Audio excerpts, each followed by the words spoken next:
ನಿಖರವಾಗಿ ಹಾಗೂ ನೈಜ ಸುದ್ದಿಗಳಿಗಾಗಿ ವೀಕ್ಷಿಸಿ ಸತ್ಯ ಸುದ್ದಿ. ನಮಸ್ಕಾರ ವೀಕ್ಷಕರೇ, ಸತ್ಯ ಸುದ್ದಿಯಲ್ಲಿ ನಿಮಗೆ ಸ್ವಾಗತ.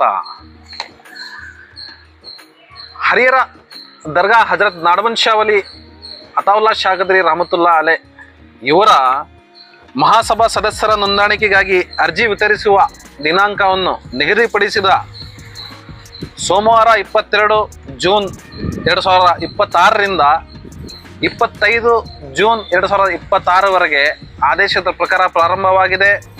ಇದಕ್ಕಿಂತ ಮೀರಿ ಜನ ಹುಡುಗರು ಬರ್ತಾ ಇದ್ದಾರೆ, ಅಪ್ಲಿಕೇಶನ್ ತಗೊಂಡು ಹೋಗ್ತಾ ಇದ್ದಾರೆ. ಅದೇ ಥರ ಗಡಗಡನೆ ಬಂದು ಅದು ಸಬ್ಮಿಟ್ ಮಾಡಿದರೆ ಒಂದು ಕೆಲಸ ಮುಂದುವರಿಯುತ್ತೆ. ಇದರಲ್ಲಿ ನಮ್ಮ ಜೊತೆ ಇಂದು ದಾವಣಗೆರೆ ಜಿಲ್ಲಾ ವಕ್ಫ್ ಬೋರ್ಡ್ ಅಧಿಕಾರಿಯಾಗಿರ್ತಕ್ಕಂಥ ಜಾಕಿರ್ ಹುಸೇನ್ ಸರ್ ನಮ್ಮ ಜೊತೆ ಅಲ್ಲಿದ್ದಾರೆ. ಮಾತಾಡೋಣ ಅವ್ರ ಜೊತೆಯಲ್ಲಿ, ಬನ್ನಿ ಸರ್. ಅಸ್ಸಲಾಂ ವಲೈಕುಮ್. ವಲೈಕುಮ್ ಅಸ್ಸಲಾಂ. ಸರ್, ಈಗ ನೀವು ನಿಮ್ಮ ನೋಟಿಸ್ ಜಾರಿ ಮಾಡಿದ ಆದೇಶದ ಮೇರೆಗೆ ನೀವು ಕೆಲಸ ಸ್ಟಾರ್ಟ್ ಮಾಡಿದ್ದೀರಾ, ಮತ್ತು ಇದರಲ್ಲಿ ಒಂದು ಚಿಕ್ಕ ನಮಗೆ ನಮ್ಮ ವೀಕ್ಷಕರಿಂದ ಕಾಲಿನ ಮುಖಾಂತರ ನಮಗೆ ಬಹಳಷ್ಟು ಜನ ಒಂದು ಪ್ರಶ್ನೆಯನ್ನು ಮಾಡ್ತಾ ಇದ್ದಾರೆ. ಇದರಲ್ಲಿ ಒಂದೆರಡು ಚಿಕ್ಕ ಡೌಟ್ಸ್ ಇದು ತಾವು ನಮ್ಮ ವೀಕ್ಷಕರಿಗೆ ಕ್ಲಿಯರೆನ್ಸ್ ಮಾಡ್ಬೇಕಂತ ತಮ್ಮಲ್ಲಿ ನಾನು ಮನವಿ ಮಾಡ್ತೇನೆ. ಮಹಾಸಭಾ ಸದಸ್ಯರಿಗೆ ಶುಲ್ಕ 220 ರೂಪಾಯಿ, ಅದು ಫಾರಮಿಗೆ 10 ರೂಪಾಯಿ. ಇದು ಯಾರ ಅಕೌಂಟಿಗೆ ಹೋಗುತ್ತೆ ಅದು ಒಂದು ಕ್ಲಿಯರಿಫಿಕೇಶನ್ ಮಾಡಬೇಕು. ಮತ್ತು ಇದರಲ್ಲಿ ಇನ್ನೊಂದು ಅಧಿಸೂಚನೆ ಅಂತ ಇದೆ, ಷರತ್ತುಗಳು. ವಕ್ಫ್ ಸಂಸ್ಥೆಯಲ್ಲಿ ಬಯಲಾ ವ್ಯಾಪ್ತಿಯ ಪ್ರದೇಶದಲ್ಲಿ ವಾಸವಾಗಿರಬೇಕು, ಇದು ಒಂದು ಮಾಡಿ.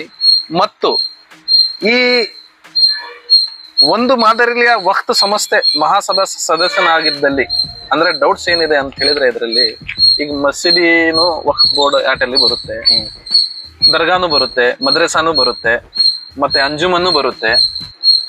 ಈಗ ಮಾಜಿ ಸದರ್ ಆಗ್ಲಿ, ಒಬ್ಬ ಮಸೀದಿಯ ಒಂದು ಸೆಕ್ರೆಟರಿ, ಫಾರ್ ಎಕ್ಸಾಂಪಲ್ ಈ ಮಸೀದಿಯ ಒಬ್ಬರು ಸೆಕ್ರೆಟರಿ ಇದ್ದಾರೆ, ಅವರು ವಕ್ಫ್ ಆಡ್ ಅಲ್ಲಿ ನಿಮ್ಮ ವಕ್ಫ್ ಬೋರ್ಡ್ ಅಲ್ಲಿ ಜಮಾ ಆಗಿದ್ದಾರೆ, ಅವರು ಇದರಲ್ಲಿ ಸದಸ್ಯತ್ವ ಪಡಿಬಹುದಾ, ಅಥವಾ ಚುನಾವಣೆಗೆ ಕ್ಯಾಂಡಿಡೇಟ್ ಆಗಿ ಸ್ಪರ್ಧಿಸಿರಬಹುದಾ?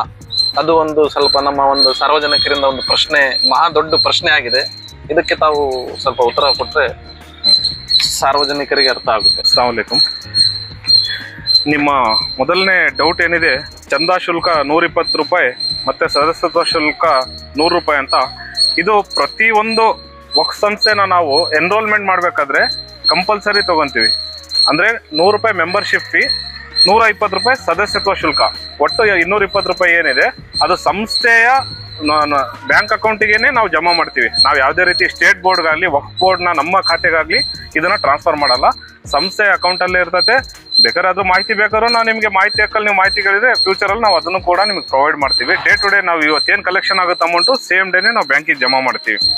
ಆಮೇಲೆ ನಿಮ್ಮ ಎರಡನೇ ಪ್ರಶ್ನೆ ಏನಂದರೆ, ವಕ್ಫ್ ಸಂಸ್ಥೆಯ ಬಯಲಾ ವ್ಯಾಪ್ತಿಯ ಪ್ರದೇಶದಲ್ಲಿ ವಾಸವಿರಬೇಕು ಅಂತ ಇದೆಯಲ್ಲ. ವಕ್ಫ್ ಸಂಸ್ಥೆ ಬಯಲಾ ಪ್ರದೇಶ ಅಂದ್ರೆ ಏನು? ಹರಿಹರ ನಗರದವರು ಆಗಿರ್ಬೇಕು. 18 ವರ್ಷ ಮೀರಿದ ಮುಸ್ಲಿಂ ಸಮಾಜದವರು ಅವ್ರು ಹರಿಹರ ನಗರದ ವಾಸಿ ಆಗಿರ್ಬೇಕು.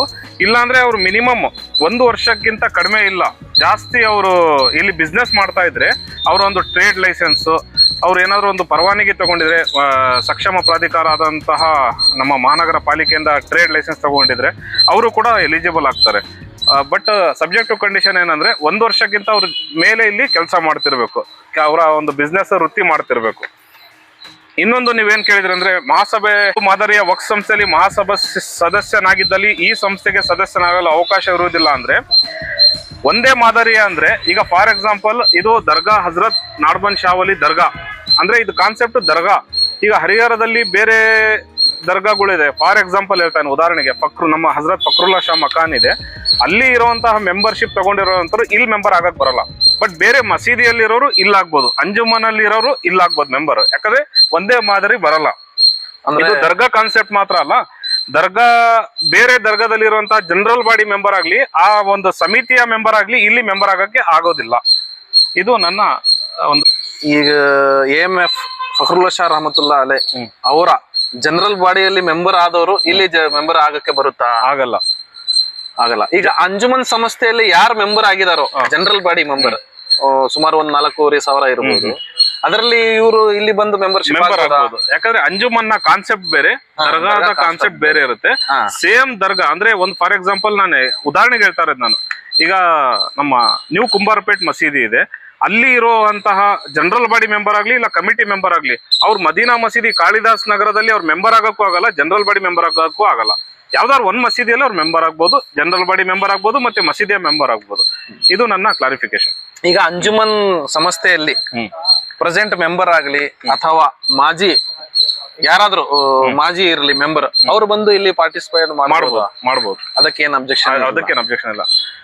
ಇದರಲ್ಲಿ ಏನು ಜನ ಏನಂತ ತಿಳ್ಕೊಂಡಿರ ಅಂತ ಹೇಳಿದ್ರೆ, ಸಂಸ್ಥೆಯ ಬಯಲಾ ವ್ಯಾಪ್ತಿಯಲ್ಲಿ ಅಂತ ಹೇಳಿದ್ರೆ ಬರೇ ನಾಡವಂಶ ಹಜರತ್ ಅತಾಲ್ಲಾ ಶಾ ಖಾದ್ರಿ ಇದರ ದರ್ಗಾಗೆ ಸಂಬಂಧಪಟ್ಟ ಅಷ್ಟೇ ನಿಲ್ಬೇಕು ಅಂತ ಇವರ ತಿಳುವಳಿಕೆ. ಹೋದ ಒಂದು ಸ್ಕ್ರಿಪ್ಟ್ ಅಲ್ಲಿ ನಾನು ಖುಲಾಸ ಮಾಡಿದೆ, 31 ಹರಿಹರ ನಗರಕ್ಕೆ ಸಂಬಂಧಪಟ್ಟ 31 ವಾರ್ಡಿಗೆ ಯುವಕರಾಗ್ಲಿ 18ಕ್ಕಿಂತ ಮೇಲೆ ವರ್ಷ ಯುವಕರಾಗ್ಲಿ ಹಿರಿಯರಾಗ್ಲಿ ಬಂದು ತಾವು ನೋಂದಣಿಕೆ ಮಾಡಿ ಪಾರ್ಟಿಸಿಪೇಟ್ ಮಾಡೋದು. ಆಮೇಲೆ ಸರ್, ನಿಗದಿತ ಶುಲ್ಕ ಒಂದು ಕ್ಯಾಂಡಿಡೇಟ್ಗೆ ಎಷ್ಟಾಗ್ಬೋದು ಅಂತ ಹೇಳಕ್ ಬಯಸ್ತೀರಾ? ಏನು ಮುಂದೆ ನೋಡಿ, ನಾನು ಅದ್ರ ಬಗ್ಗೆ ಏನ್ ಹೇಳಕ್ ಇಷ್ಟಪಡ್ತೀನಿ ಅಂದ್ರೆ, ಈಗ ನಾವು ಮೆಂಬರ್ಶಿಪ್ ಮೇಲೆ ಡಿಪೆಂಡ್ ಆಗುತ್ತೆ. ನಮ್ಮ ಒಂದು ಪ್ರಿಡಿಕ್ಷನ್ ಒಂದು 500 ಇಂದ 600 ಜನ ಆದ್ರೆ ಇಲ್ಲಿ ಏನೋ ಒಂದು ಜನರಲ್ ಬಾಡಿ ಮಾಡೋಣ ಅಂತ ನಾವು ಥಿಂಕ್ ಮಾಡ್ತೀವಿ. ಬಟ್ ಅಲ್ಲಿ ಏನೋ ಒಂದು ಇಶ್ಯೂ ಆಯ್ತು, ಲಾಂಡ್ ಆರ್ಡರ್ ಸಮಸ್ಯೆ ಆಯ್ತು ಅಂದ್ರೆ then we go for election, ಅಂದ್ರೆ ಚುನಾವಣೆಗೆ ನಾವು ಹೋಗ್ಬೇಕಾಗುತ್ತೆ. ಸೊ ಮುಂದೆ ಆಗುವಂತ ಸಂಭವ ನಾವು ಈಗಲೇ ಹೇಳಕ್ಕಾಗಲ್ಲ. ಸ್ವಲ್ಪ ಎನ್ರೋಲ್ಮೆಂಟ್ ಆಗ್ಲಿ, ಅದ್ರ ಬಗ್ಗೆ ಅದಾದ್ಮೇಲೆ ಬೇಕಾದ್ರೆ ನಾನು ನಿಮಗೆ ಕ್ಲಾರಿಫಿಕೇಶನ್ ಕೊಡ್ತೀನಿ ಅದ್ರ ಬಗ್ಗೆ. ಸರ್, ಬಾಡಿ ಎಷ್ಟು ಮೆಂಬರ್ ಸದಸ್ಯರದು ಮಾಡ್ತೀರಾ ಸರ್? ಇದು 11 ಜನರ ವ್ಯವಸ್ಥಾಪನಾ ಸಮಿತಿಗೆ ನಾವು ಎನ್ರೋಲ್ಮೆಂಟ್ ನಡೀತಾ ಇರೋದು. ಹೌದು, 6 ಜನ ಮಿನಿಮಮ್. ಇಲ್ಲ, ಆ ಸಂಸ್ಥೆಯ ಬೈಲಾದಲ್ಲಿ strength of the committee 11 members ಅಂತ ಇದೆ. 11 ಮೆಂಬರ್ಸ್ ಮಾಡಿ.